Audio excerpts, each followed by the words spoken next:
الحمد للہ وحدہ والصلاة والسلام علی من لا نبی بعدہ وبعد۔ محترم بھائیوں، اللہ تبارک و تعالی نے دنیا کو پریشانیوں، مصیبتوں اور امتحان کا گھر بنایا ہے۔ چنانچہ انسان اپنی زندگی میں کبھی خوش ہوتا ہے، ابھی خوش ہوتا ہی ہے کہ اس کے اوپر غم آ جاتا ہے، پریشانی آ جاتی ہے۔ کبھی امن میں ہوتا ہے تو اسے خوف گھیر لیتا ہے۔ ایک غم جاتا ہے تو ایک نیا غم سر اٹھاتا ہے۔ زندگی کی سختیاں، پیچیدگیاں اور خطرات بہت زیادہ ہیں، اس لیے لوگوں میں بے چینی، خوف اور غم بڑھ جاتا ہے۔ اس کے باوجود ایک مومن کے پاس اس کے ایمان کی مضبوطی ہوتی ہے۔ ایک مومن کے اوپر جب غم اور پریشانی آتی ہے، مصیبت آتی ہے، تو اس کے ایمان میں اضافہ ہوتا ہے۔ اس کے پاس ایک ہتھیار ہے، ایک مضبوط ہتھیار ہے، وہ ایمان ہے۔ اور اس کا ایمان ہوتا ہے کہ اس کے پاس اس کا رب ہے، اس کا اللہ ہے جس سے وہ وابستہ ہے۔ ایک دین ہے جس سے وہ ہدایت پاتا ہے، ایک شریعت ہے جس پر وہ عمل کرتا ہے۔ اس کا ایک نبی ہے جس کی سنت میں اس کے لیے نمونہ ہے۔ اسے معلوم ہے کہ مصیبتوں میں نعمتیں چھپی ہوئی ہوتی ہیں، مصیبتیں آتی ہیں، لیکن اس کی کوئی نہ کوئی وجہ ہوتی ہے۔ اس کے اندر اللہ تبارک و تعالیٰ کی کوئی نہ کوئی حکمت ہوتی ہے۔ ہر تنگی کے بعد آسانی ہے۔ ان مع العسر یسرا، سختیاں ہمیشہ نہیں رہتی۔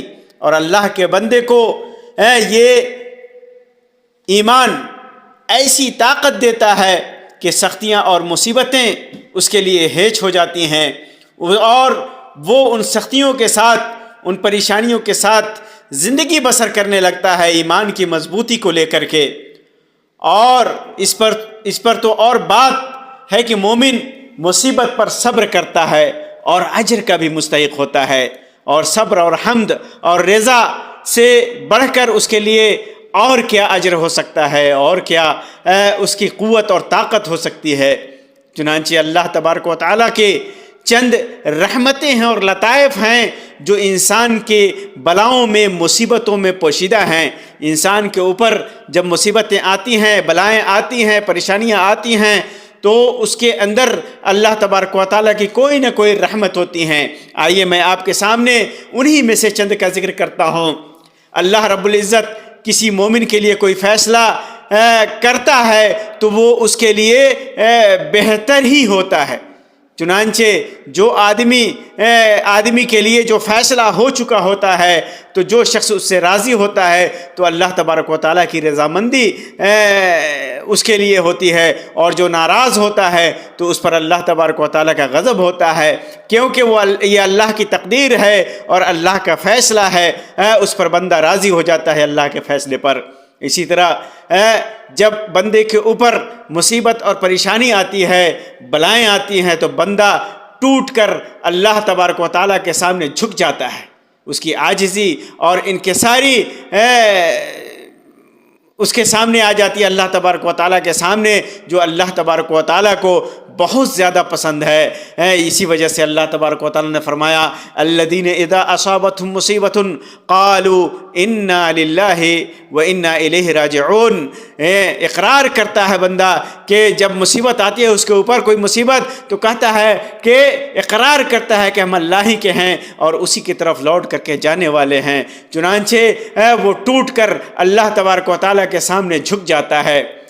اسی طرح بہت دفعہ بندوں کے دل میں اپنے رب سے دور ہو جاتے ہیں، بندوں کے دل اپنے رب سے دور ہو جاتے ہو، اپنے رب کو بھول چکا ہوتا ہے، عبادتوں سے دور ہو جاتا ہے، تو اللہ تبارک و تعالیٰ اس کے اوپر مصیبت اور پریشانیاں نازل کرتا ہے، جس کے ذریعے سے اللہ تبارک و تعالیٰ اس بندے کے دل کو اپنی طرف کھینچ لیتا ہے، اور وہ مصیبت اور پریشانی اس کے لیے توبہ اور اللہ تبارک و تعالیٰ کی طرف رجوع کا سبب بن جاتی ہے، غفلت اور نشہ سے انسان دور ہو جاتا ہے۔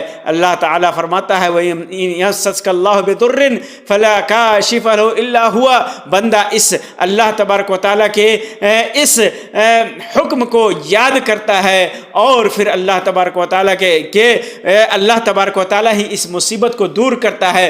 ضرور اللہ تبارک و تعالیٰ نے کسی وجہ سے، کسی گناہ کی وجہ سے اس مصیبت کو نازل فرمایا ہے، تو پھر بندہ اللہ تبارک و تعالیٰ کی طرف رجوع کرتا ہے اور اس سے دعا کرتا ہے اور اس کے سامنے توبہ کرتا ہے۔ اسی طرح جب مصیبت اور پریشانی آتی ہے تو انسان کو اپنی کمزوری اور اللہ کی بے پناہ قدرت کا احساس دلاتی ہے۔ خوشحالی میں انسان متکبر ہو جاتا ہے، گھمنڈی ہو جاتا ہے، اس کے اندر تکبر آ جاتا ہے، تعلی آ جاتی ہے، اور دنیا پر، مال و دولت پر، آل و اولاد پر غرور کرنے لگتا ہے۔ پھر جب اس کے اوپر مصیبت آتی ہے تو اسے اپنی حقیقت معلوم ہو جاتی ہے، اسے اپنے حقیقت کا احساس ہوتا ہے کہ وہ کتنا کمزور ہے اور اللہ تبارک و تعالیٰ کتنا مضبوط ہے اور کتنی قدرت والا ہے۔ اس کی قدرت کے سامنے اس کے دھن دولت، مال و اولاد سب ہیچ تھے۔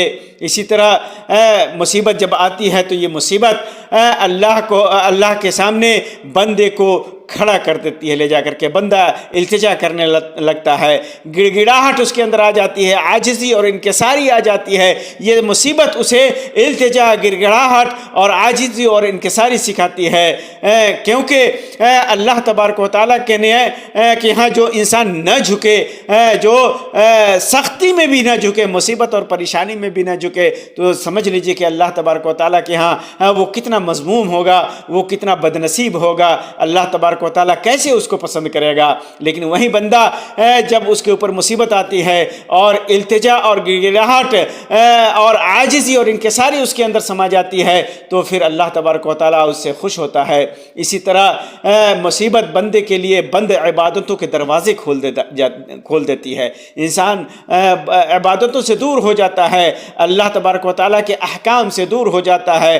پھر جب مصیبت آتی ہے تو راتوں کی تنہائی میں اللہ تبارک و تعالیٰ کو یاد کرتا ہے، عبادتوں سے قریب ہوتا ہے، نماز و روزے کا اہتمام کرتا ہے، دعا کا اہتمام کرتا ہے، سجدوں میں گریہ وزاری کرتا ہے، اللہ سے مناجات کرتا ہے۔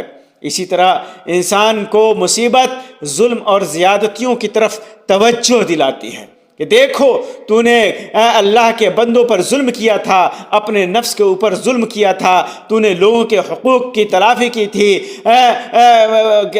کہ حقوق کو چھینا تھا، اس کے اوپر ظلم کیا تھا، تو اب دیکھو تم لوگوں کے حقوق کی تلافی کرو، تو لوگوں کے اوپر جو تو نے ظلم کیا تھا اس ظلم کو دفع کرو اور اپنی زیادتیوں کی طرف توجہ دو اور زیادتیوں سے بچو، مخلوق کے اوپر ظلم مت کرو، کیونکہ قیامت کے دن مفلس وہ انسان نہیں ہوگا جو حقیقت میں دیوالیہ پن کا شکار ہو، جس کے پاس مال و دولت نہ ہو، جس کے پاس روپیہ اور پیسہ نہ ہو، بلکہ قیامت کے دن وہ انسان سب سے مفلس ہوگا، جیسا کہ حدیث میں ہے، جو نماز روزہ اور زکوٰۃ کا پہاڑ لے کر کے آئے گا لیکن لوگوں کو گالیاں دیے ہوگا، لوگوں کے اوپر بہتان تراشی کی ہوگی، لوگوں کا مال کھایا ہوگا، لوگوں کا ناحق خون بہایا ہوگا، تو پھر اور ظلم کیا ہوگا لوگوں کے اوپر، تو پھر اس کی نیکیاں ان لوگوں کو دے دی جائیں گی اور آخر میں گناہ اس پر ڈال کر کے اسے جہنم میں ڈال دیا جائے گا۔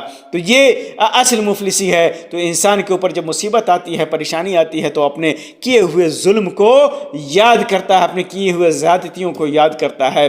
اسی طرح اللہ تبارک و تعالیٰ کی مصیبتوں میں ایک بہت بڑی رحمت یہ ہے کہ مومن کو صبر کی لذت اور اپنی رضا کی حلاوت چکھاتا ہے۔ بہت صبر کا اجر بے حساب ہے. انسان جب صبر کرتا ہے تو اللہ تبارک و تعالیٰ بے حساب اجر دیتا ہے. اور رضا ایمان کی، اللہ کے خوشنودی ایمان کی سب سے بڑی لذت ہے. انسان اپنے رب سے راضی ہو جائے، بہت بڑی لذت ہے. اللہ کے رسول صلی اللہ علیہ وسلم نے ارشاد فرمایا ایمان کی حلاوت اسی نے چکھی ہے جو اللہ کو رب، اسلام کو دین اور محمد صلی اللہ علیہ وسلم کو رسول مان کر راضی ہو گیا. اور بلا اور مصیبتیں مومن کے دل کو مخلوق سے کاٹ کر، انسان جب مخلوق کی طرف کا دل جب مخلوق سے کی طرف راغب ہو جاتا ہے، وہ اللہ کو چھوڑ کر مخلوق کی طرف رجوع کرنے لگتا ہے، تو جب مصیبت آتی ہے تو بندہ مخلوق سے کٹ کر کے صرف اپنے خالق سے جڑ جاتا ہے. تو بلا مومن کے دل کو مخلوق سے کاٹ کر صرف خالق سے جوڑ دیتی ہے. کتنے لوگ تھے جو اپنے قبیلے، دولت یا طاقتوں پر ناز کرتے تھے، مصیبت آئی تو کوئی کام نہ آیا، تب انہیں پتہ چلا کہ نفع اور نقصان اللہ کے ہاتھ میں ہے. تو یہ مصیبتوں میں، پریشانیوں میں اللہ تبارک و تعالیٰ کی چند رحمتیں ہیں جو جنہیں یاد کر کے ایک مومن کا دل مضبوط ہوتا ہے، قوی ہوتا ہے، اور مصیبتوں کے اوپر اور پریشانیوں کے اوپر اللہ تبارک و تعالیٰ اور اس کے رسول صلی اللہ علیہ وسلم کی تعلیمات، اللہ تعالیٰ کے فرمان اور رسول اکرم صلی اللہ علیہ وسلم کی تعلیمات کے مطابق اپنی زندگی کو گزارنے کی کوشش کرتا ہے اور مصیبتوں پر صبر کرتا ہے. اللہ تبارک و تعالیٰ کی تقدیر سے پر ایمان لاتا ہے، اس سے راضی ہوتا ہے، اللہ تبارک و تعالیٰ بھی اس سے راضی ہو جاتا ہے. اللہ تبارک و تعالیٰ سے دعا ہے کہ اللہ تبارک و تعالیٰ ہمیں مصیبتوں اور پریشانیوں سے بچائے، اور جو بھی مصیبتیں اور پریشانیاں اور تکلیفیں اور بلائیں ہمارے اوپر آتی ہیں، اللہ تبارک و تعالیٰ ہمیں صبر کی توفیق دے اور اپنی رحمتوں کا نزول فرمائے. آمین رب العالمین. وآخر دعوانا ان الحمد للہ رب العالمین وصلی اللہ علی خیر خلقہ وسلم. والسلام علیکم ورحمۃ اللہ وبرکاتہ.